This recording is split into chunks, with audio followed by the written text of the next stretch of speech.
It's time for Stories from the Heart with Carol and Mark. Hello, friends. It's time for another Stories from the Heart with Carol and Mark. Yippee! And today's story is going back to ancient Egypt. Oh, really? Are you ready to go back in time? No way. To learn an important lesson about kindness and forgiveness? Let's go. Ready, set, and go! Joseph, the Prince of Kindness. Thousands of years ago, in ancient Egypt, there was a young man named Joseph. He had a big family, and he was one of many brothers. He enjoyed spending time with his father and mother, and because he was the youngest of all the brothers, his father and mother had beautiful plans for him. Joseph was very kind to others, and also incredibly smart. His parents taught him how to read and write in 2 languages.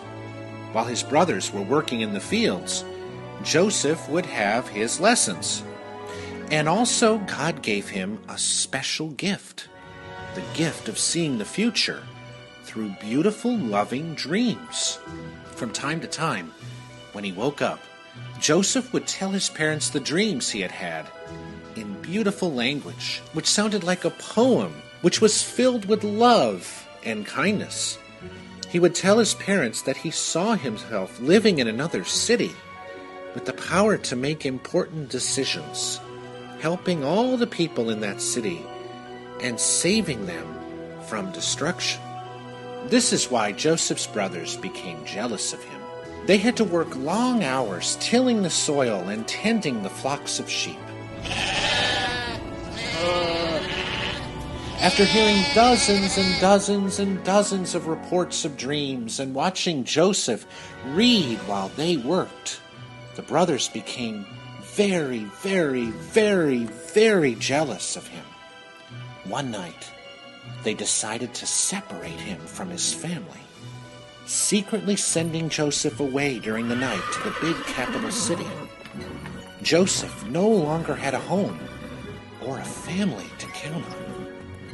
When he got to the city, he learned he would have to work really hard.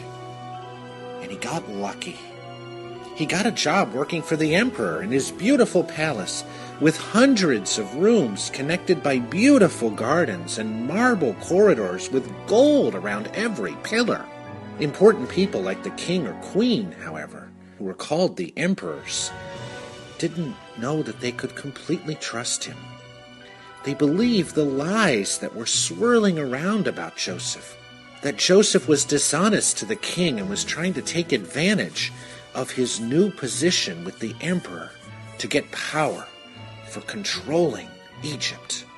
With all these rumors about, the emperor, who had begun treating Joseph like a member of the family, decided he had no choice but to throw Joseph in jail.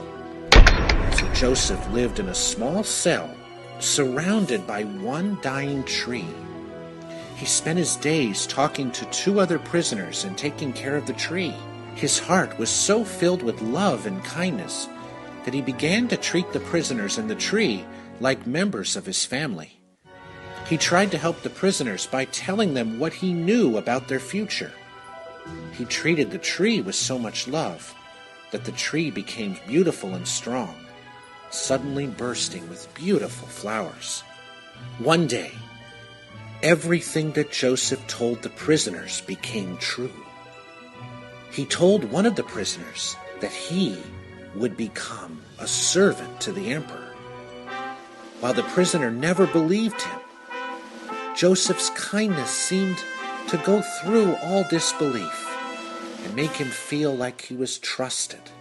Now, the prisoners never really believed Joseph's dreams, but they felt so close to him because he was so kind and loving to them. One day, everything that Joseph told the prisoners became true. He told one of the prisoners in the cell that he would become a servant to the emperor. And sure enough, one day, the guards came down to the prison cell, opened the door, and let out the one prisoner. That prisoner became a servant to the emperor. When the prisoner finally saw the emperor for the first time, he told them he had met Joseph and told him what had happened, that Joseph predicted that he would become a servant to the emperor. And he also told him how kind and loving Joseph was to him. The emperor then decided to free Joseph in return for the beautiful, kind gesture that he gave the servant. And Joseph, in return for this kindness, told the emperor about the future of Egypt. He told the emperor that Egypt would face 7 years of abundance, with more wheat, more fruits, more water than the eye could see. The river Nile would be flowing with water, and everyone would become wealthy. And then 7 years later, the Nile would begin to dry up.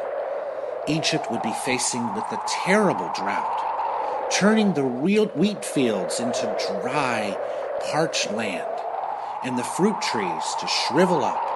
There would be a great need, Joseph said, for a storehouse of grain to help keep the people of Egypt from starving.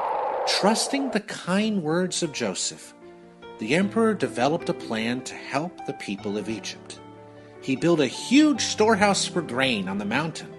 If and when the drought would come, the emperor thought, Egypt would be ready. 7 years later, the drought did come, and all of Egypt came to the storehouse filled with grain. Soon, Joseph's brothers even made the long trek to the capital city because they too could no longer grow their wheat. Joseph was in line helping all the people of Egypt receive their grain, and he heard his brothers coming. He went running down the hill, saying, "Brothers, it is I, your Joseph." At first the brothers couldn't believe it. He looked so different, with beautiful robes, but that was definitely Joseph's voice.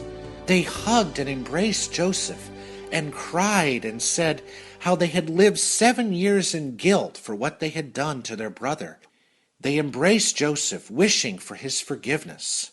Joseph said, "Brothers, please, after you've received your grain, come to the palace." Joseph then opened the doors of the palace and the doors of his heart, becoming not only the Prince of Egypt, but the Prince of kindness and forgiveness. Isn't that a beautiful story?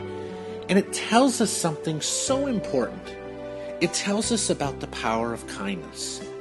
One of the things that's so important to learn here is that even though Joseph was treated so poorly by his brothers, he never, ever, ever, ever, ever once seemed to get angry. He always took every opportunity to be kind. So when he ended up in the capital city, he used that opportunity to be compassionate and kind. Even when he was thrown in jail, he treated the prisoners with absolute kindness. And what happens in return? The prisoner who he helped tells the emperor about him and lauds about how kind he is. And then what happens? Joseph is invited back to the emperor, and then he's reunited again with his family. And Joseph returns the kindness to his family, never being upset for what happened to him, but always seeing this as an opportunity for kindness and forgiveness. And this is a lesson we can all learn.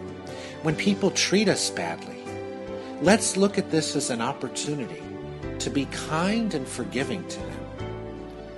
It's always important to think about that, because we can easily be angry at what someone does to us if they do something, if they say an unkind word to us or make us feel bad. But we can use this as an opportunity to give out kindness. For every unkind word, let's do something today. For every unkind word that's said towards us, or if we hear an unkind word that someone says to another person, let's take the kindness challenge this week. and let's try to say 7 kind things in return. Can you imagine if every unkind word was followed by 7 kind words? I don't know if we would hear the unkind words anymore.